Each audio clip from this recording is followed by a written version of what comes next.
you, Jeff, for that kind introduction, and thank you, Mark, for making this possible. It's a real pleasure to be here today. As Jeff said, I've written a number of opinion pieces. They're more recent ones you can find on the Huffington Post if you're interested. Being a former diplomat, it's a struggle for diplomats to say hello in less than 50 minutes. And I understand I have less than 50 minutes because I want to leave time for questions and answers. And whenever I give a talk and then I wrap it up and I say, okay, now questions, and then you sort of look out at the crowd and you get a sea of blank stares. And so to avoid that awkward moment, it's sort of like going on a blind date and running out of things to say or something like that. I don't know if, actually, do they have blind dates anymore? A visually challenged social interaction, I guess, I don't know. But Midshipman Maestre will be designated as the first question asker.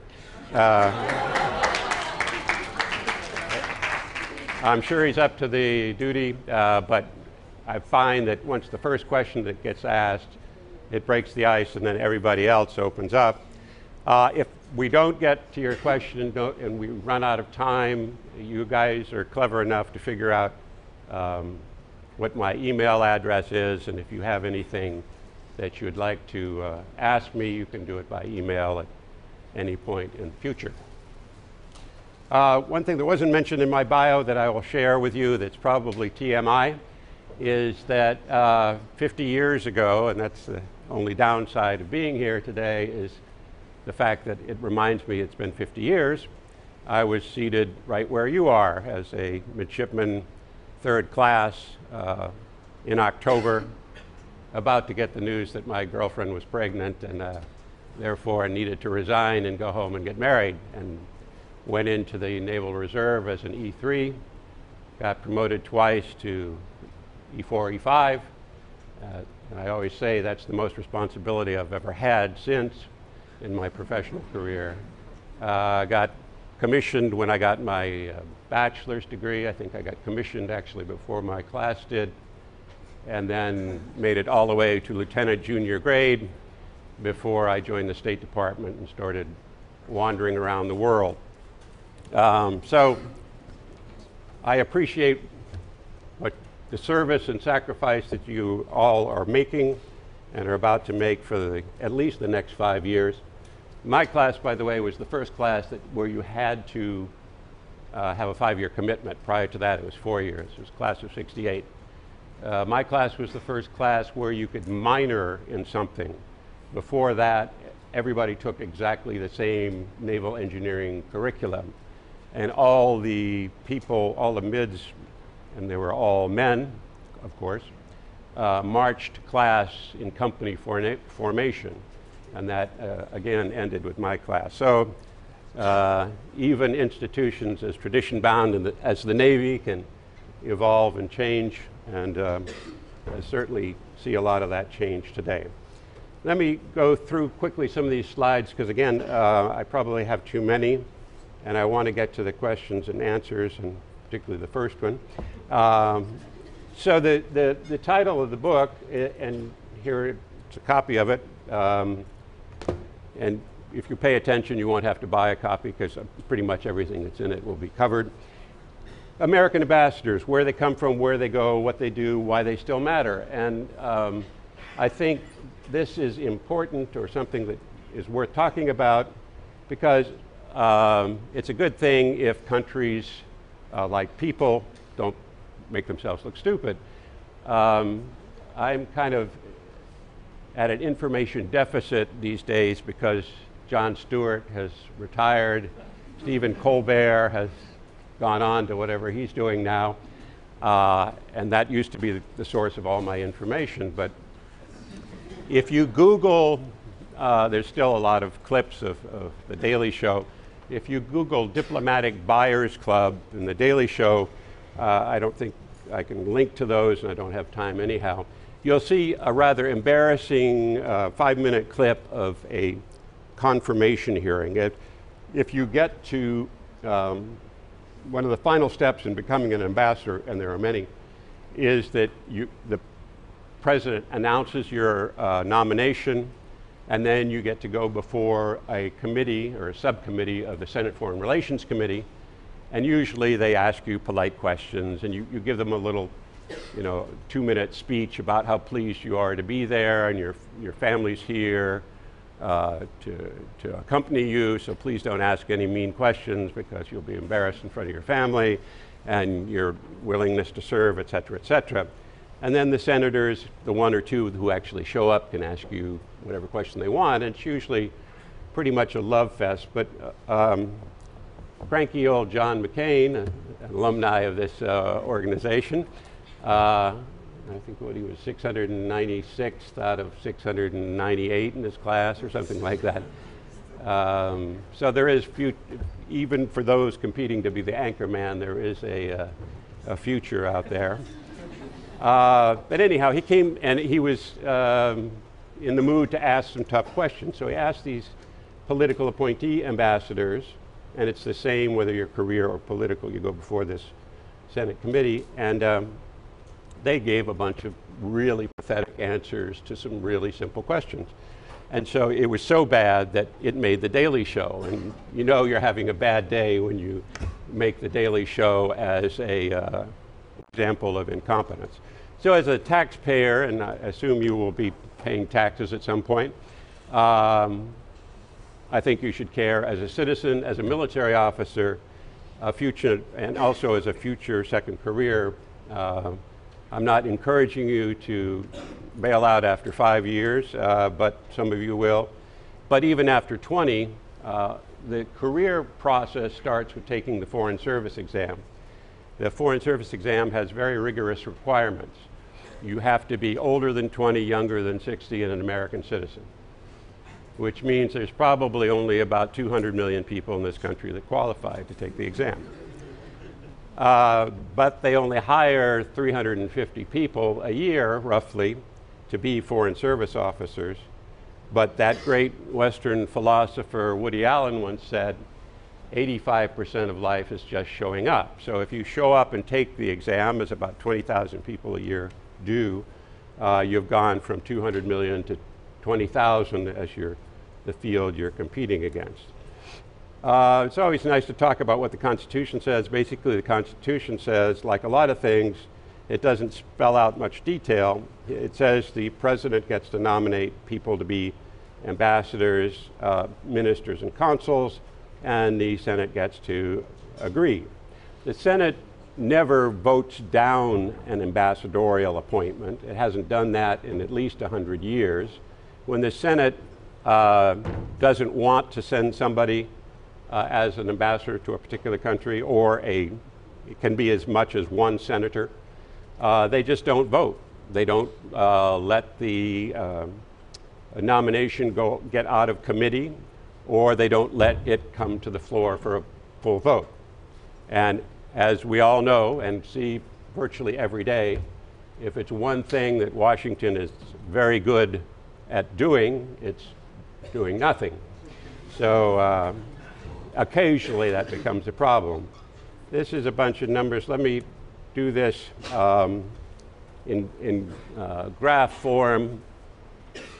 It requires a little bit of explanation, but I think what it does is it kind of demonstrates what I think are the three phases of the evolution of American foreign policy, and also the career as not only ambassador, but as diplomats. So you've got three phases. You've got a century where the United States was at best a second-rate power, struggling for existence. It wasn't really until 1815 that the War of 1812 was over. I don't know why we call it the War of 1812 when it lasted 2.5 years, but in any event, if we had been around during that war, we would have been very close to the British troops marching by to burn down the White House and a good portion of the Capitol building in Washington. But that war resolved the issue as to whether the United States was going to survive as a country rather than a colony. But so you had that first 100 years where the United States was a second-rate power. And then you had a half century of where it was an evolving world power. And then you've had basically the last half century where we were the superpower, or one of two superpowers, the sort of post-World War II era. So this blue line is diplomatic post, the number. The horizontal axis is time, starting with the 1780s up to 2010. The vertical line is just the number of posts.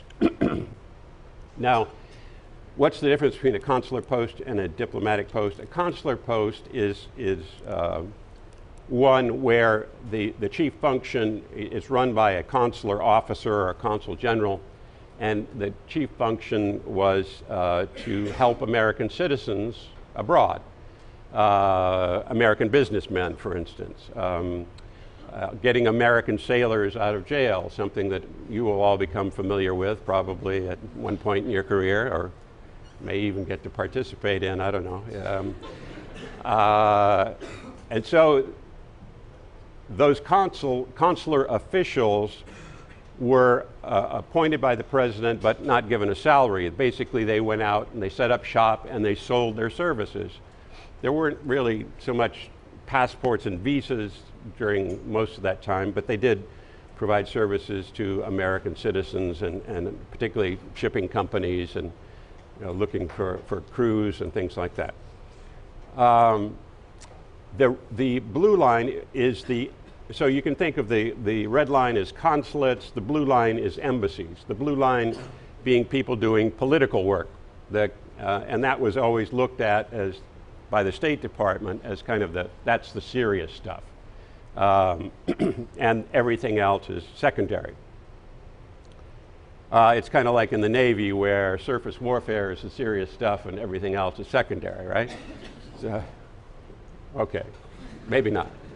So anyhow, you can see this during this first half, or during the first century, you've got a very slow progression or growth in the number of embassies. That's because for at least until near the end of the 19th century, we were busy stealing land from the Mexicans and the Indians as we move westward, right? We were started off as 13 colonies, including Maryland, hugging the eastern seaboard, and then as our population grew and we decided we needed more and more land, people moved west.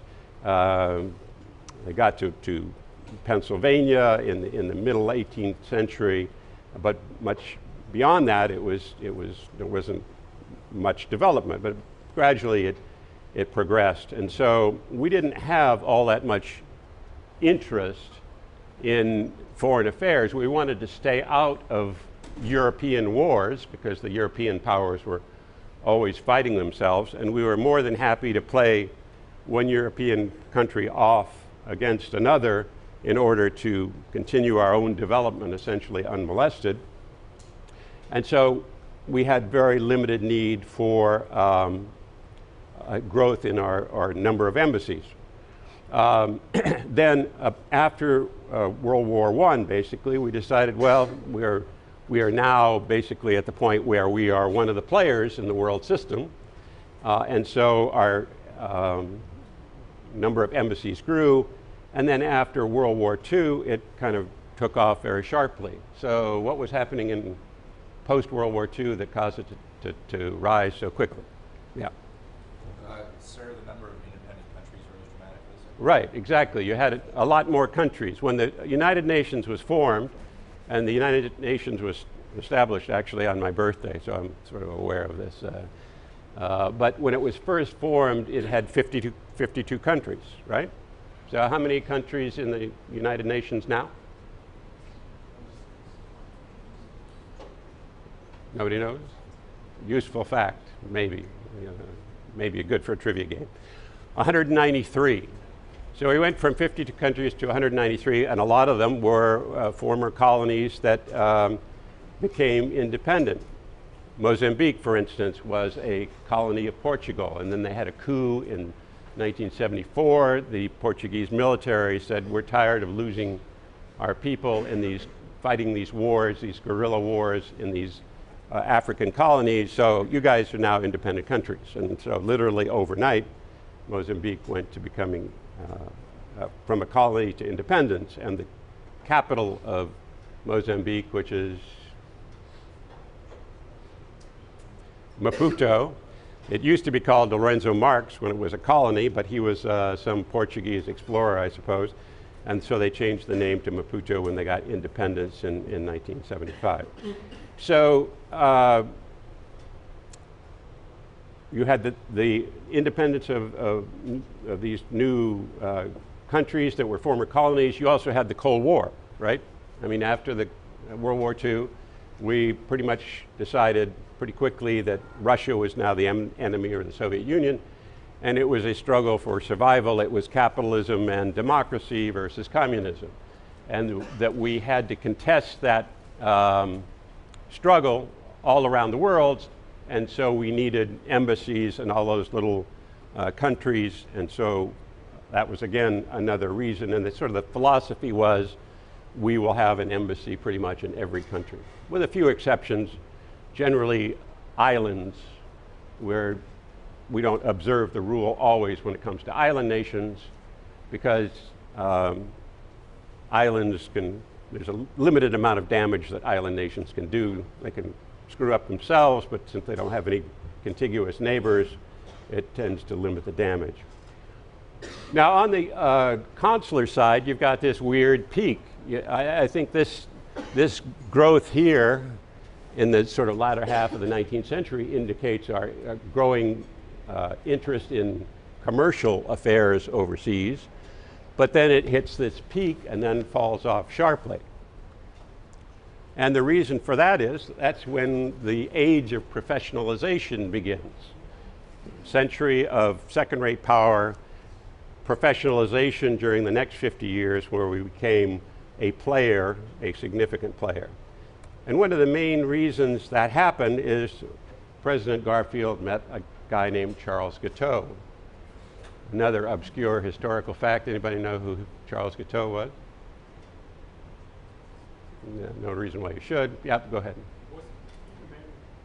Sorry? Wasn't he the man who assassinated President? That's right. He was a guy back in the middle 19th century. When you'd get a new president, the entire government basically would turn over. The feeling was that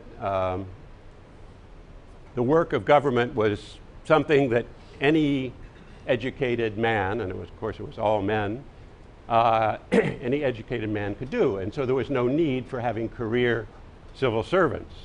And so the entire government would basically turn over, and all the jobs were up for patronage. So when President Garfield got elected, Mr. Guiteau went to the State Department and said, hey, I'd like to be the minister in Vienna, which was the highest ranking diplomat. And the Secretary of State said, you know, who are you? You have no political connections. You didn't help the president get elected, so get lost. So he came back the next day and he said, okay, how about vice consul in Paris? I'll settle for that. And the answer was the same. You know, you have no connections, you're not going to get a job. And so to express his displeasure, Mr. Guiteau went to a gathering where President Garfield was and shot him.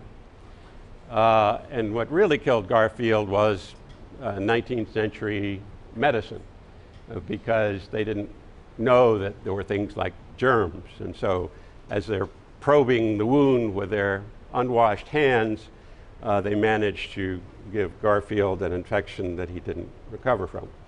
But the result, while it killed Garfield, it gave birth to a reform movement. 1883, there was something called the Pendleton Act passed, which set up a civil service that basically incorporated three fundamental things. People were hired on the basis of merit. They were promoted on the basis of merit. And they had some expectation of being around for a career. So rather than have this wholesale shift every time there was a new president, you had a group of people known as bureaucrats, I suppose, who had some stake in the running of the government and some expectation of being there to help it function. And because we were at the point where we were recognizing that no, it wasn't so simple that any educated man could step in and take over and do it, we agreed with that. I throw in 1893 Ambassador Thomas Baird because he was the first person to carry the title of ambassador. Everybody before that was a minister or a minister plenipotentiary. It says in the Constitution the president can appoint ambassadors, but the president didn't do that because the feeling was that in this new democratic country where all men are equal, or at least white men, our small r Republican values precluded giving somebody such a fancy title. And so we didn't give anybody the title of ambassador for the first 100 years or so. Finally, the European countries started sending diplomats to Washington with the title ambassador, and so Washington said, well, I guess we have to reciprocate. The reform of the professionalization of the diplomatic corps was much slower than the civil service. Now, the civil service, you've got a lot of people in the State Department. Basically, there are three groups of people. You've got people in the civil service. Those are people who stay in Washington pretty much their whole career and do jobs in the State Department. You've got the Foreign Service. Those are people who travel overseas and work in embassies like I did.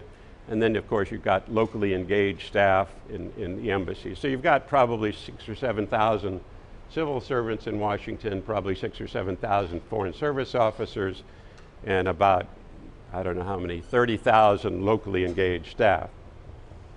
So the civil service reform took place a lot quicker than throughout government, a lot quicker than the reform of the diplomatic corps. If you go back and read President Taft, for instance, he and Teddy Roosevelt were big on reform, and President Taft only served one term, but in every State of the Union address, he, among other things, when you talk about your accomplishments and what you've done in the State of the Union address, he mentioned that he had further professionalized the State Department. He had put more career officers in as ambassadors and as diplomats. So that was a big deal, but it wasn't finally enacted into law until the Rogers Act, and that set up a professional foreign service. There was a further reform in 1980 because the president in 1980, or yeah, about that time, was a man named Nixon, who is best known for a lot of things. He was looked at as a good president when it came to foreign affairs, but he also had the problem of basically running his administration kind of as a criminal enterprise. Watergate got its name from the break-in that was, and then the subsequent cover-up. But there was a woman named Ruth Farkas whose husband had a string of department stores. And she decided, she was actually quite educated. She was a professor, had a PhD. So she was a very successful career woman, but I guess she had a desire to be an ambassador. And so she met with Nixon's personal lawyer, a man named Collenbach. And Mr. Collenbach said, well, we could send you as ambassador to Costa Rica. It'll just cost you $250,000. And so this is back in the 1970s when $250,000 was real money. I mean, that's pocket change for you guys, I suppose. But the problem was that that was against the law. So Mr. Collenbach went to jail, and you can't buy a government position in quite so obvious a way. But that also inspired the Foreign Service Act of 1980, which said ambassadors, they ought to know how to do the job. They should know something about the language, culture, history, institutions. They should normally be career members of the Foreign Service, and contributions shouldn't be a factor. Well, that's the law. It's been that way since 1980, but as you'll see, it doesn't necessarily mean it's observed in spirit as well as the letter. The 70-30 ratio is, by the time we get into the third phase where we're a superpower, we've probably got 80, 90 embassies and growing. And you've got two kinds of ambassadors: the career people who came in at the Foreign Service at the bottom as the equivalent of second lieutenants and rose up to the admiral rank and then got the title ambassador. And then you have the political appointees. So pretty much for the last 50 years, about 70% of the ambassadors have been career people, and about 30% have been political appointees. Before the Foreign Service Act of 1980, it was 35%, 65%, and about 70-30 after. So where do career ambassadors come from? If you apply to take the Foreign Service exam, along with those 20,000 other people each year, you have to elect one of the 5 tracks. This is sort of like, you know, when your graduation, you get to elect what your, whatever they call it is, your specialty, whether you go be in the supply corps, submarines, aviator, surface warfare, whatever the options are. In the State Department, there are 5: political, economic, management, consular, and something called public diplomacy. So the political are doing the political analysis, reporting in an embassy overseas and sending that back to Washington. Economic are doing the same thing. Management, any bureaucracy needs somebody worrying about keeping the beast fed with paper clips and paper and everything else that needs to go into having a bureaucracy function. Consular is those people helping out American citizens overseas. When I got to Peru, I discovered there were 25 Americans in jail in Peru. There are probably, I think, 25,000, I can't remember. There are thousands of Americans in jail overseas, because if there's something stupid to be done, an American has done it overseas and gotten arrested for it. Of the 25 people in jail in Lima, 24 of them showed up at the airport in Lima with a suitcase full of cocaine, thinking they were going to get on a plane, fly to Miami, turn it over to a guy named Jose who was going to give them $5,000 for the suitcase. And instead they got busted and they got a 9-year prison sentence. The 25th American was a terrorist and deserved to be there, but that's a much longer story. I may write a book about that someday, so you'll just have to wait and buy the book, I'm sorry. Or wait until the movie rights get sold. So anyhow, the number in the Foreign Service officers, and there are other kind of specialties. There are IT people in the Foreign Service, there are security people, administrative people, but the Foreign Service officers number about 8,000. The senior Foreign Service, it's like the senior civil service. As you go GS up through the 15, I guess, and after that it's the senior civil service. The Foreign Service has its own rank structure. It's a more generous retirement system too, because you're going all over the world, you're available for worldwide service, you're not spending your career in Washington. And in the process, of course, it's not as generous as the military pension system, but presumably the hazards you face are going to be more serious than the hazards Foreign Service officers face, but Foreign Service officers face more hazards than the people who work their entire career in Washington. In fact, the only hazards that they face that I know of are the danger of paper cuts and traffic on the Beltway. So in the senior Foreign Service, you can see the breakdown. It's more political and economic than it is the other 3. And then when you get to the number of ambassadors, about 120 career ambassadors, half of them are from the political cone or track. And again, I think that reflects the kind of historical belief of the State Department that what really matters is political work, and then economic work is sort of important and the others are less so. I think if you looked at the number of admirals in the Navy, you'd probably find that half of them were surface warfare, and probably, you know, you'd get some from aviation and submariners, and then a lot fewer in the other kind of specialties. But that's just a guess. I haven't done the data or seen it. But each bureaucracy has its own culture and its own values, and those, I think, reflect what the State Department cares about. Okay, political appointees, basically you need a relationship with the president. Basically you need to help the president get elected or re-elected.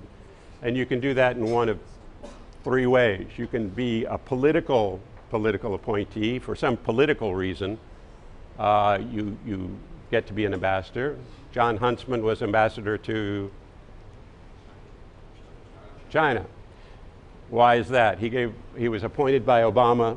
He gave, I think, $1,000 to McCain's campaign and nothing to Obama's.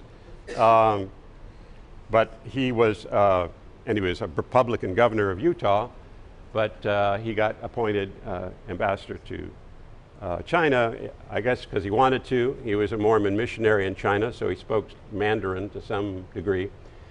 But that speculation, and of course, the Washington Post, if you can pick it up every day, and it likes to speculate about, it's like the old comedy routine, who's on first and who's advancing their careers and who isn't. The speculation at the time was, they named Huntsman as ambassador to China because that way he won't run against the president in 2012. Didn't work out that way. Huntsman actually served as ambassador, resigned, went back and tried to become the Republican nominee, but there were fewer in 2008 than there are now, but there were still a lot of them, and he didn't get any traction, so it didn't work out. Personal, there's a secret society at Yale called Skull and Bones, and if you look at Mr. Bush, George Jr., a bunch of his fellow bonesmen were named ambassadors. In Obama's case, there's a guy who was ambassador to Belize whose roommate in college was Barry Obama, or I guess he called himself Barry back then. But so I think one piece of advice you can take away from this lecture is choose your roommates carefully. So, and then there's the financial thing, the Ruth Farkas effect, where you can essentially, and that you don't have somebody from the White House come and give you the price, but you still, the majority of these three different types, first of all, they're not mutually exclusive. So you can have a friend of the president who's giving money. And so the purely financial ones, they're probably about 40% of the total. They're certainly the largest number. And they're kind of ridiculous laws that never get enforced. Anyhow, when it comes to our elections, money has sort of thoroughly corrupted the system in my view, and that's probably not going to change because elections are now a multi-billion-dollar industry. In 2008, Obama and McCain spent a combined total of $1 billion on their elections. In 2012, Romney and Obama each spent $1 billion. And in 2016, I think we will see probably each party spending $2 billion on their presidential campaigns. So, and our Supreme Court has said that free speech includes corporations who can give it unlimited amounts of money and do it anonymously. And so all those PACs and ads, you may not see it too much in Maryland because Maryland is a pretty liberal state, so they probably won't spend a lot of money here. You'll probably see a lot in Virginia of campaign ads, television ads spent on the election. But it's going to be a huge amount of money and growing. Okay, so where do they go? Sorry, we went back to the political contributions. There are limits on what you can give as an individual directly to a presidential campaign. You can give unlimited amounts to these PACs and super PACs. But what a lot of people do is they bundle money, which is exactly what the name implies. They go around and they say, oh, you're going to contribute to the campaign of Hillary Clinton. Okay, give me your check. And so they will put the checks in a nice, neat little bundle. They'll tie it in a ribbon, and they will give it to the campaign and say, here's $1 million for me and my friends, and don't forget when you take office that I need a job. And some people want to be ambassadors. Some people may want other things, but and there's no requirement to tell who's bundling how much for a presidential candidate. But usually a candidate will make that public. In 2008, McCain and Obama both had over 500 people who bundled at least $50,000, and they put that on their websites with the name of the person and a rough category of the amount, 50,000 to 100, 100 to 200, over $500,000, etc.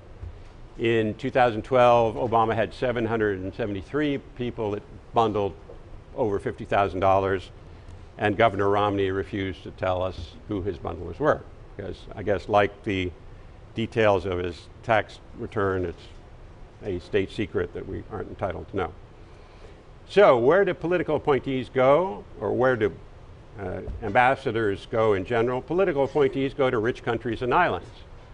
And career people go to the rest of the world, the sweaty places, the places where you can get malaria and where there's a substantial number of the population that would probably like to kill you, just to express their displeasure with American foreign policy. It's nothing personal, but that's the way it is.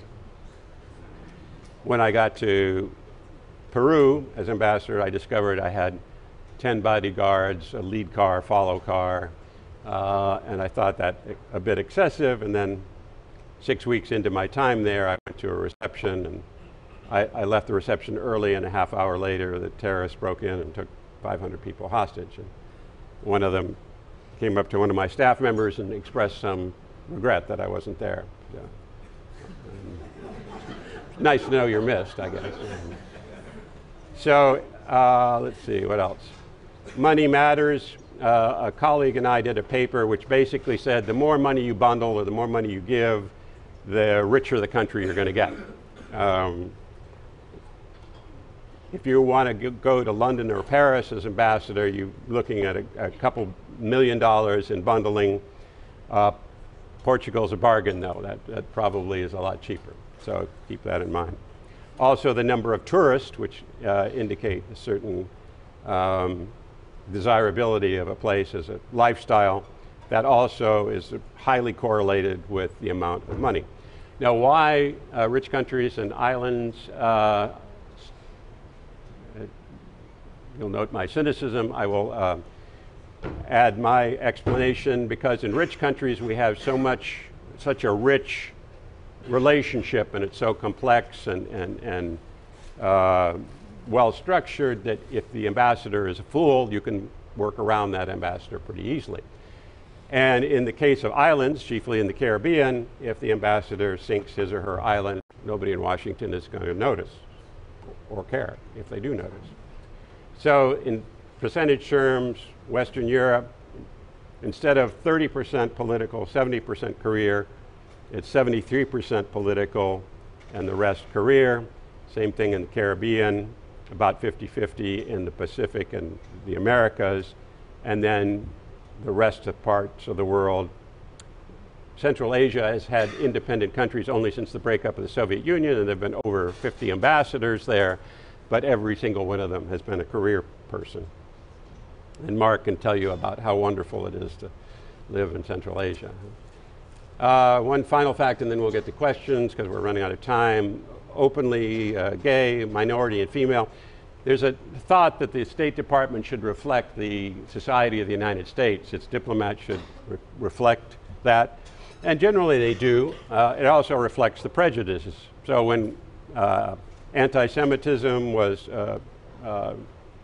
pretty much open, then there was a certain degree of anti-Semitism in the department, prejudice against minorities, prejudice against women. I think the State Department changed more rapidly than I'd like to think than society as a whole. One of the things that I assume you appreciate is that you'll be able to tell your grandchildren when you bounce them on your knee that you remember back when it was illegal for gay couples to get married. And they'll go, your kids will go, no way. I mean, you come on, you got to be kidding me. But it's true. That particular transition has been rather remarkable recently. But the first openly gay ambassador was not appointed until 1999. You know what spam is, right? I mean, you get it every day, but do you eat it? You do? Okay. Spam and egg? Okay, well, you can get the recipe from him. Spam is basically the parts of a pig you can't otherwise sell, and you sort of grind it up and put it in a little square can. And there was a guy named Hormel who came up with this idea about 100 years ago and made a lot of money at it. And so his grandson took a portion of that inheritance, bought himself an ambassadorship, and Clinton appointed him, and of course some members of the Senate went nuts and said you can't send somebody who's openly gay as ambassador, including a man named Chuck Hagel, who you may remember, who used to be in your chain of command not too long ago. And then Hormel got a recess appointment, which means he sort of circumvented the requirement for Senate confirmation, but he went out as the first gay ambassador. George W. appointed one career person as a gay ambassador. Obama appointed one in his first term. He appointed 5 more recently in the last year. One other interesting fact, you use these ambassadorships to pay off political constituencies. That's sort of the political end of it. Romney and Obama pretty much evenly split the straight vote, and Obama won the gay vote by about 3-1. In the same way, he won the Hispanic vote by 3-1. Of course, he won the African American vote, about 97% of that. So, again, it's a way to pay off those constituencies. What do they do, ambassadors? Well, you've got a lot of external relationships with different groups, and you have the internal management of an embassy, which can be very complicated, particularly if it's a big embassy. Most of the people working in an embassy don't work for the State Department. They work for the military, they work for the Pentagon, they work for the CIA, they work for the Commerce Department, they work for the FBI, they work for about 3 dozen agencies that have people overseas. There's something called the Inspector General in the State Department and other agencies. Those people go around and do audits of people or of embassies, and thanks to a law in 2008, those reports are now public, so you can, if you want some late night reading that's exciting, you can go to the State Department website and read these inspection reports. But it begins with an assessment of how well the ambassador did. There are 4 recent examples. The guy in Kenya was a former general who thought he was going to use a military management style on the bureaucrats in his embassy. Didn't work. A guy in Malta who thought he was going to spend his time writing articles for religious magazines. That didn't work. A woman in the Bahamas who basically didn't like to go to the Bahamas, so she spent most of her time in Los Angeles. And then there was a woman in Luxembourg whose management style was so effective that most of her staff were volunteering to go to Baghdad and Kabul to shorten their time working for her. Why does it matter? Globalization, what do we got, about 3 minutes left? Globalization, because all these problems that now come to visit us are largely a product of globalization, and so it would be nice to have skilled people dealing with it. At the same time, it's also nice if we didn't shoot ourselves in the foot. We are about to become the only country that isn't on the metric system. When this was proposed back in the 70s, the American Cowboy Hall of Fame said the West was won mile by mile and not meter by meter, and therefore they protested against it, and thus we will be the only ones. Why does that matter? Well, a lot of good business reasons why it's important, but I think it demonstrates to the rest of the world that our view of American exceptionalism sometimes isn't exactly conducive to good relationships. So with that, I think we've got time for one question, so I wouldn't want to disappoint you.